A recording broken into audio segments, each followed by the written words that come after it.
Mathematics for mankind online ক্লাসে আজকে একটা মজার প্রবলেম নিয়ে আলোচনা করব। Distance between two polls.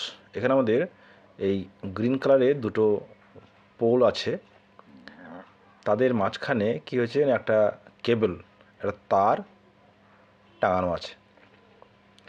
সেই তারটার দৈর্ঘ্য 80 মিটার এবং এই যে দুটো পোল তাদের উভয়েরই হাইট সেম, প্রত্যেকের হাইট হচ্ছে 50 মিটার এবং এই তারটা যে ঝুলছে তাদের যে লোয়েস্ট পয়েন্ট, সেখান থেকে মাটির বা এই পোলের যে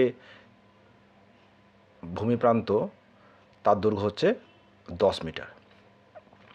তাহলে আমাদের প্রশ্ন হচ্ছে, এই যে দুটো পোল তাদের মধ্যে দূরত্ব কত? তা প্রথমে আমরা ছবিটা আঁকি, তারপর প্রবলেমটার আবার বোঝার চেষ্টা করি। তাহলে কি দেওয়া আছে না, এই আমাদের দুটো পোল দেওয়া আছে যারা ভূমির সঙ্গে উল্লম্বভাবে আছে এবং এই দুটো পোলের মধ্যে একটা তার ঝুলছে।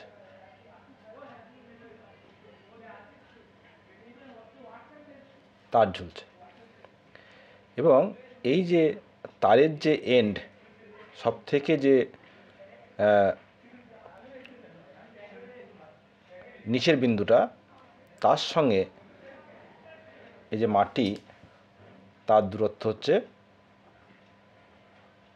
10 মিটার এবং এই যে পোল তাদের হাইট হচ্ছে 50 মিটার। আর এই যে তার, এই তারের লেন্থ হচ্ছে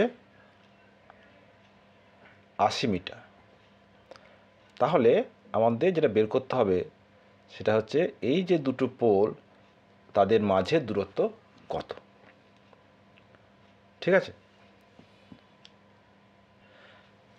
তাহলে এখানে লক্ষ্য করে দেখো, আমরা যদি একটা তারকে তার দুই প্রান্ত ধরে তাকে ঝোলাই, তারটা কি এরমভাবে ঝুলবে, তাই তো? এবং তার যে সব থেকে যে লোয়েস্ট পয়েন্ট, সেটা কী হবে না, এই দিকে তা হবে হাফ, এই দিকে হবে হাফ, তাই না? তাহলে এই যে 40 মিটার দৈর্ঘ্যের যে এই 80 মিটার লম্বা যে তার, তাকে যদি আমরা এই তার সর্বনিম্ন যে বিন্দু সেটাতে ভাগ করি, তাহলে কি হবে, এখানে হবে 40 মিটার আর তার ঠিক এদিকেও হবে 40 মিটার, তাই তো? এটা বোঝা গেল তো?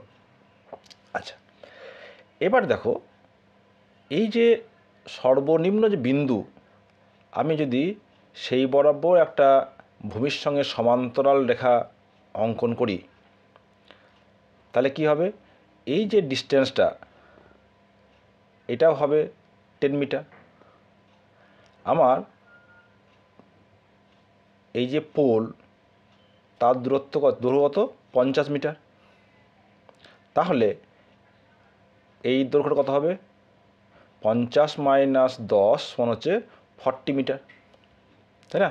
আমি যদি নাম করি এ বি সি, তাহলে AC equals to A B minus BC. A B মানে হচ্ছে 40 মাইনাস 10 সমান হচ্ছে এই 50 মাইনাস 10 সমান 40 মিটার। তার লক্ষ্য করে দেখো, এই যে আমার কেবেলে এইখান থেকে এইটুকুর দৈর্ঘ্য হচ্ছে কত না 40 মিটার। আবার দেখতে পাচ্ছি যে এই দৈর্ঘ্যটা হচ্ছে 40 মিটার। দেখো, আমরা যদি এটা তো বুঝতে পারছো, এটা সমকোণী ত্রিভুজ। আমরা যদি এটা সমকোণী ত্রিভুজ আঁকি, আমরা জানি যে সমকোণী ত্রিভুজের ক্ষেত্রে অতিভুজ হচ্ছে সব থেকে বৃহত্তম বাহু।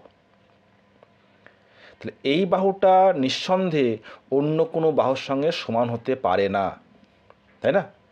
তাহলে এই যে আমি যদি এটাকে যদি স্ট্রেট লাইন ধরি, তাহলে এই বাহুটা কখনোই এই বাহুর সঙ্গে সমান হতে পারে না। কারণ দেখো, এটা হয়ে যাচ্ছে 40, এটাও হয়ে যাচ্ছে 40, এটাও হয়ে যাচ্ছে 40, এটা কিন্তু ইম্পসিবল, হতে পারে না। কেন?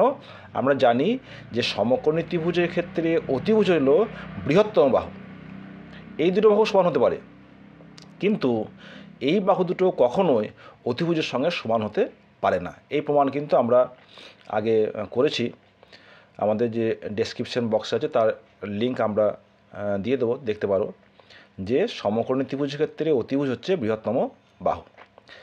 তাহলে বুঝতেই পারছো যে এই লেন্থটা কখনোই কিন্তু 40 হতে পারে না। তাহলে ফ্যালাসিটা কোথায়? ফ্যালাসিটা হচ্ছে, তাহলে এই যে বাহু আর এই বাহু কিন্তু কী হবে না, সেম। আমরা যদি একটা তারকে অর্ধেক করি, তাহলে 40 মিটার তারকে অর্ধেক করি, তাহলে একটা পার্ট হবে 40 মিটার, তাই তো? তাহলে এই দৈর্ঘ্যটা হচ্ছে 40 মিটার। তার মানে এই পোল আর এই পোল কী হবে, একে অপরের সঙ্গে ওভারল্যাপ করে আছে, এদের মধ্যে ডিস্টেন্স হচ্ছে 0।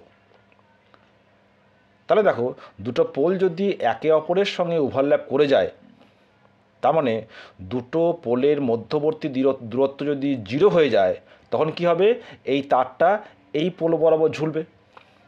তাহলে কী হবে, তখন তার দৈর্ঘ্য হয়ে যাবে 40, 40 + 40 হলো 80। এবং দেখো, এই যে 40 + 10 টোটাল হয়ে যাচ্ছে 50, তাই না?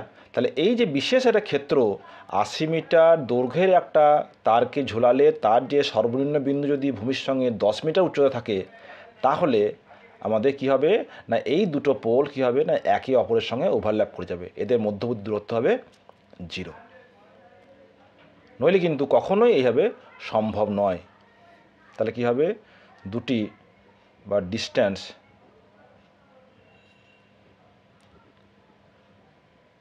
between two poles হবে is 0, তবে 0 হবে। ঠিক আছে, বোঝা গেছে?